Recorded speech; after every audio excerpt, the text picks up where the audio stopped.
नमस्कार, ASR news पर आपका स्वागत है और मैं हूं संजय कुमार और हमारे साथ हमारे वरिष्ठ सहयोगी अमित कुमार सिंह जी हैं। अमित सिंह जी, आपका बहुत बहुत स्वागत है। शुक्रिया।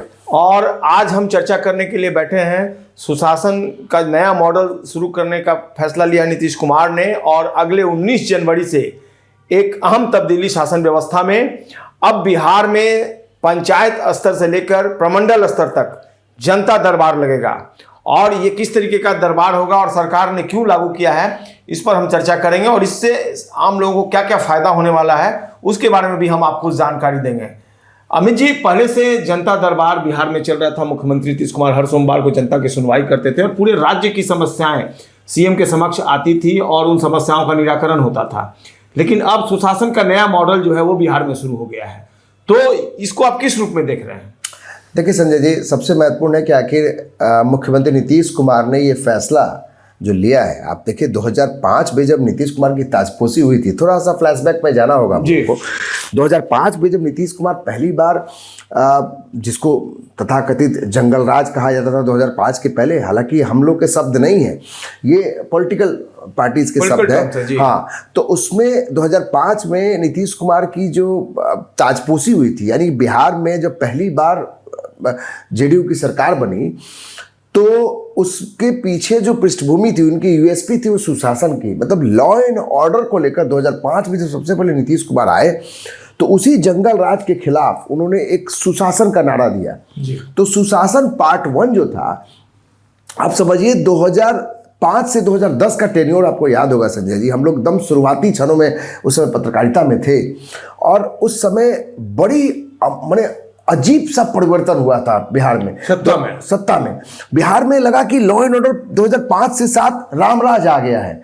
तो वही रामराज के दम पर मुख्यमंत्री नीतीश कुमार ने 2010 में एक प्रचंड जीत हासिल की थी, जिसमें कि पूरा सफाया हो गया था जो महागठबंधन का, यानी उस समय जो आरजेडी थी 22 सीटों पर सिमट गई थी लालू यादव की पार्टी। और हम उस समय कवर कर रहे थे लालू यादव की जो हालत मैंने देखी थी उनकी पार्टी की, पूरी तरह से बिखर गया था वो पार्टी। हम ये बात इसलिए कह रहे हैं संजय जी क्योंकि 2005 से 10 के बीच में नीतीश कुमार ने जिस सुशासन पार्ट 1 शुरू किया, उसी के दम पर 2020 तक वो, मतलब एक तो उनका विकास का कार्य, ऊपर से संजय जी उसमें जो एक लॉ एंड ऑर्डर, चूंकि आप उसको कवर करते रहे हैं, लॉ एंड ऑर्डर के मुद्दे पर आप बेहतर जानते हैं क्योंकि कैसे पुलिसिंग और किस तरीके से अपराध का ग्राफ था उस दौर में 2005 के पहले, और कैसे नीतीश कुमार ने उसमें परिवर्तन लाया।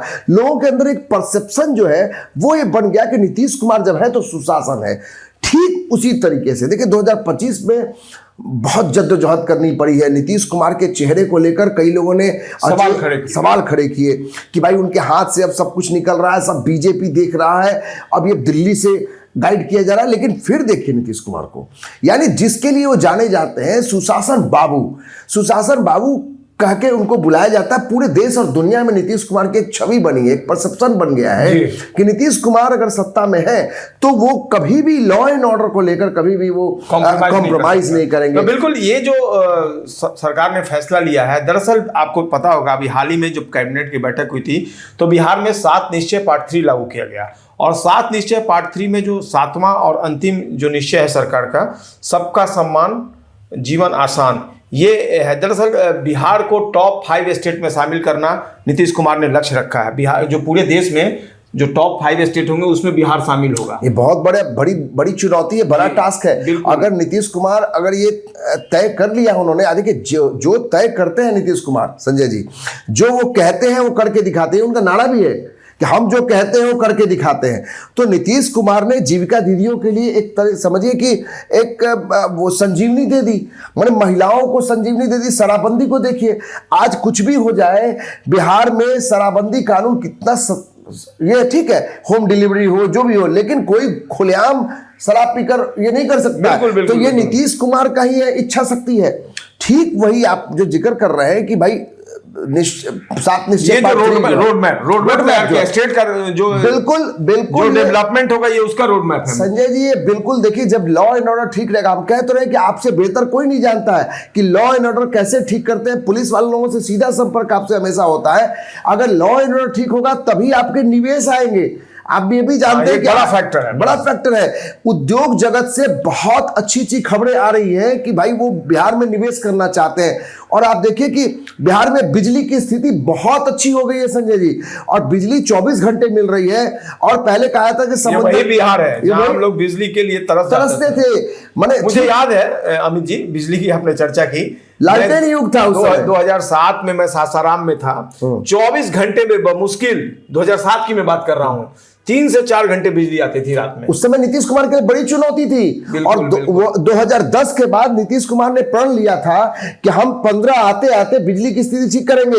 15 से 20 में सबसे अमूलचूल परिवर्तन हुआ था। 15 से 20 में बिहार में पूरी तरीके से बिजली, देखिए 2020 के चुनाव में भले नीतीश कुमार को 43 सीटें आई थी संजय जी, लेकिन नीतीश कुमार के काम के आधार पर उनके कम नहीं आंका गया। भले ही वहां पर चिराग पासवान ने एक तरीके से डैमेज किया नीतीश कुमार की पार्टी को, और वहां से नीतीश कुमार को नुकसान हुआ। लेकिन 2025 में देखिए, 2025 में फिर नीतीश कुमार पर विश्वास किया गया। और हम इसलिए कह रहे हैं कि जो सुशासन है ये एक बड़ा यूएसपी है नीतीश कुमार की।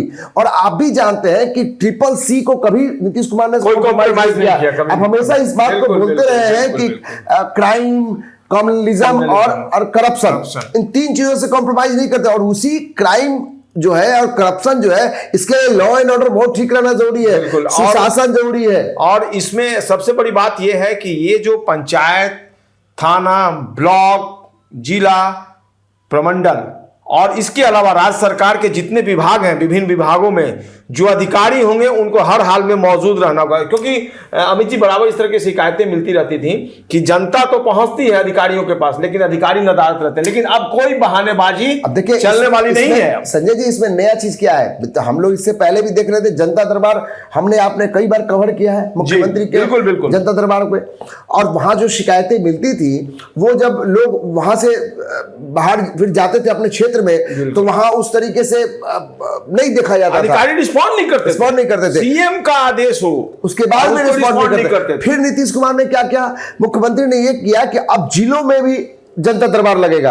यानी केवल बिहार, माने अब सब लोगों को पैसा लगाकर पटना नहीं आना है। बिल्कुल, अब जिले में जो डीएम साहब है, एसपी साहब है, वही जनता दरबार लगा के उसका निपटारा करें। और उनके नीचे ब्लॉक में अब नया चीज हो गया संजय जी, आप जो बोल रहे हैं, जिस बारे में जानकारी दे रहे हैं, ये तो नया चीज है ना। कि आप पहले जिलों के स्तर पे अधिकारी बैठते थे, अब तो पंचायत स्तर पे बैठेंगे। ये मतलब एक तरीके से ये सत्ता का विकेंद्रीकरण है, और कहीं ना कहीं इससे लोकतंत्र मजबूत होगा और आम लोगों को सहूलियतें मिलने वाली हैं। और आप ये भी समझिए कि जो गांव के लोग हैं, जो बेहद ग्रामीण लोग हैं, जिनको कि नहीं पता है कि पटना कैसे आए, कैसे सड़क में वो 10 सर्कुलर जाए या फिर 1 अने मार्ग जाए, उनको रास्ता भी नहीं पता है, उनको कितना खर्चा, पैसा नहीं है। एक तो वो आर्थिक रूप से कमजोर है, दूसरा उनको कोई प्रताड़ित कर रहा है। तो लॉ एंड ऑर्डर की स्थिति हर जगह पे है, भूमि विवाद हर जगह पे है। तो नीतीश कुमार का ये कह सकते हैं कि ये एक मास्टर स्ट्रोक होगा ऐसे समय में जब अगले 1 साल के भीतर पंचायत चुनाव होने हैं। दूसरी बात की आप ये भी समझिए कि नीतीश कुमार अभी जीत के, प्रचंड जीत के बाद लौट के आए हैं। तो यहां पर एक बड़ा संदेश भी देना चाहते हैं संजय जी कि मतलब आप किसी भी तरह से आप ये विश्वास कीजिए, जनता के बीच परसेप्शन बनाना चाहते हैं, आप विश्वास कीजिए कि नीतीश कुमार वही है। भले उनके नाम को लेकर अचेत सचेत लोग कहते हैं, लेकिन नीतीश कुमार अभी भी सतर्क है कि लॉ एंड ऑर्डर बहुत जरूरी है ठीक रखना, और सुशासन पार्ट 2 है ये। तो मतलब 7 निश्चय पार्ट 3 जो सरकार ने लागू किया है, ये बहुत बड़ा कह सकते हैं कि स्टेप है बिहार गवर्नमेंट का, बहुत बड़ा स्टेप होगा। और आप यकीन कीजिए, जब टॉप 5 में जो बिहार है वो डेवलप राज्यों में आ जाएगा, विकसित राज्यों में जब शुमार हो जाएगा, मिलेगी संजय जी। और वो कैसा दिन होगा जब बिहार जो कभी काफी पिछड़ा और चर्चा के रूप में जाना, बिल्कुल आप चर्चा करते हैं महाराष्ट्र की, आप चर्चा करते हैं दिल्ली की, आप चर्चा करते हैं उत्तर प्रदेश की, आप चर्चा करते हैं मध्य प्रदेश की, उस फहरिस्त में अगर बिहार आ जाए तो हम बिहार वालों के लिए कितनी बड़ी बात होगी। ये एक बहुत पॉजिटिव साइन है। और एक बात और, ये अधिकारियों को साफ तौर पे सीएम ने इंस्ट्रक्ट किया है कि आप किसी भी सूरत में जब जनता आपके पास पहुंचे तो आप वहां से गैर हाजिर न रहें, नहीं तो एक्शन होगा।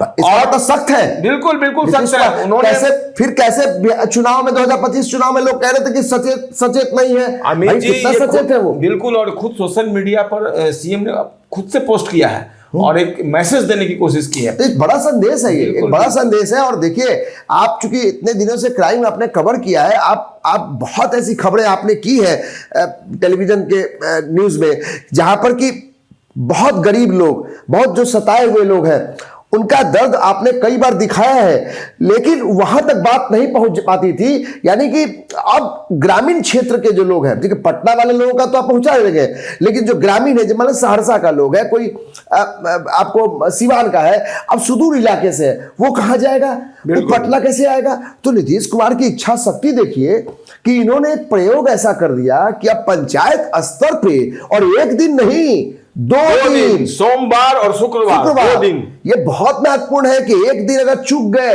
तो शुक्रवार के दिन यानी अगले दिन फिर मिलेंगे, और साहब जो भी बैठेंगे, चाहे वो डीएम साहब हो या जिले में या फिर एसपी साहब हो, अगर आप प्रमंडल में आए या फिर ब्लॉक में आए तो वहां भी सीओ साहब मिलेंगे, एसडीओ साहब मिलेंगे। अगर आप पंचायत स्तर पे आए संजय जी, तो वहां भी मुखिया जी मिलेंगे। मुखिया जी क्या है, उनके साथ इंस्पेक्टर साहब मिलेंगे थाने के, तमाम जो लोग होंगे वो रहेंगे। और एक बात और है, जब फरियादी पहुंचेगा किसी अफसर के पास, किसी डिपार्टमेंट में या फिर पंचायत से लेकर प्रमंडल स्तर तक, तो उनके सम्मान पूर्वक बैठने की व्यवस्था होगी। यानी आप ऐसा नहीं कि इग्नोर कर सकते हैं, इग्नोर करेंगे। मुझे तो लगता है कि एक चीज हम लोग कहीं मिस कर रहे हैं, या फिर हो सकता है कि संशोधन करके नीतीश कुमार ये भी अगला दिन आ जाए। हो सकता है कि वो सारा वीडियो रिकॉर्डिंग हो, सही बात भी हो सकता है। उनके बैठने की व्यवस्था होगी, उनके लिए पेयजल की व्यवस्था होगी, उनके शौचालय की व्यवस्था होगी, बड़ी जानकारी है। यानी तमाम तरह की सुविधाएं उनको उस लेवल पर उपलब्ध कराई जाएगी। ये बहुत महत्वपूर्ण है। एक फरियादी जो होता है दीनहीन हालत में वो पहुंच जाए, ऐसी बात बिल्कुल नहीं होगी। और जो भी आम शख्स पहुंचेगा, सही भी है संजय जी। अगर मान लीजिए एक तो दुख में है वो, अगर आप वहां जाएं और आप ऐसा ही कह दीजिएगा, हाँ ठीक है, पहले क्या होता था थाना पर, आप खुद देखे हुए थाना पर, हाँ ठीक है बड़ा बाबू बाहर है, और नहीं, अब बड़ा बाबू छोटा बाबू सब लोगों को बैठना होगा। गैर हाजिर तो बर्दाश्त नहीं करेगी सरकार। गैर हाजिर अगर आप रहे तो समझ लीजिए बिल्कुल नप जाएंगे, चाहे आप कोई हो। मुख्यमंत्री के आगे किसी की चलती नहीं है, तो आप भी जानते हैं। और ये भी तय है कि इतनी प्रचंड जीत मिली है नीतीश कुमार को, तो नीतीश कुमार चाहते हैं कि एक ऐसा प्रयोग कर दे जो 2005 के बाद, जो अगर लॉ एंड ऑर्डर को लेकर, अगर सुशासन को लेकर लोगों ने सवाल उठाए, तो फिर से 2025 से 30 में एक ऐसा परिवर्तन होगा जो बिहार में एक रूपरेखा बदलेगा। लोगों के जहन में जो चीजें कहीं ना कहीं कंफ्यूजन पैदा कर रही थी कि सुशासन जो है वो कहीं गुमनाम हो गया। और फिर देखिए, बिहार में आप जैसे चर्चा कर रहे हैं, पूरे देश भर में 5 राज्यों की श्रेणी में अगर बिहार आना चाहता है, टॉप 5 स्टेट में शामिल है, सरकार के संकल्पित लग रही है, ललायित है कि कब वैसे स्थिति में। और एक चीज और मैं जानकारी दे दूं, अगर कोई अधिकारियों के रवैये से नाखुश है तो वो इस बारे में सीधे तौर पर सीएम को अपनी जानकारी दे सकता है। सीएम सचिवालय में अपनी फरियाद जो है वो बता सकता है कि उन्होंने यहां पर ये शिकायत दर्ज कराई और फर्दर कोई रिस्पॉन्ड नहीं किया गया। तो इस पूरे मामले को खुद मुख्यमंत्री नीतीश कुमार अपने लेवल पर देखेंगे। तो ऐसे में आप अंदाजा लगा सकते हैं अमित जी कि कितना बड़ा स्टेप ले लिया है सीएम नीतीश कुमार। बहुत बड़ा स्टेप है। और देखिए संजय जी जो अपडेट दे रहे हैं और जो हम लोग इस पर चर्चा कर रहे हैं, बहुत जल्द जब कैबिनेट की बैठक होगी संजय जी, उसमें और कुछ अपडेट करेंगे, क्योंकि नीतीश कुमार कुछ भी करते हैं। देखिए, जनता दरबार की घोषणा एक पहले अंक में हम लोगों ने क्या दिखाया था कि किस दिन नीतीश कुमार पहुंच रहे हैं आपको जिलों में, बिल्कुल लोगों से बातचीत करेंगे।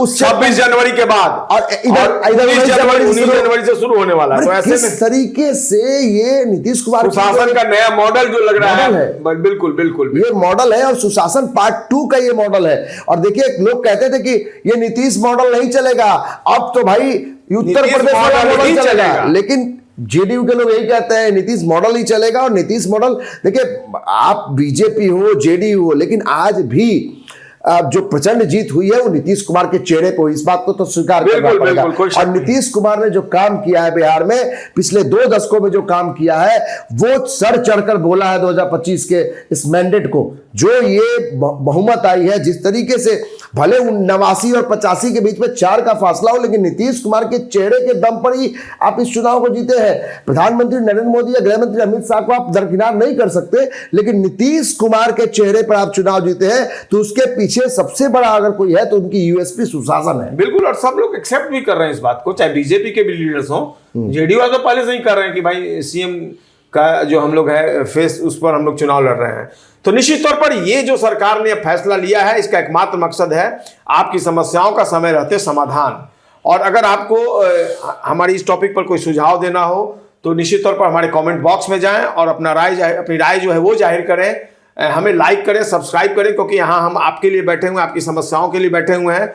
और निश्चित तौर पर हमारा कोई एजेंडा नहीं है, हम बिल्कुल सच्ची और सही खबरें जो है वो सकारात्मक तौर पे, सकारात्मक रूप से आपके सामने लाएंगे। इस डिबेट में बस इतना ही। फिर अगले डिबेट में हम अमित सिंह जी के साथ फिर से मौजूद रहेंगे और आपकी समस्याओं को लेकर एक बार फिर से बैठेंगे। तब तक के लिए नमस्कार, जय हिंद।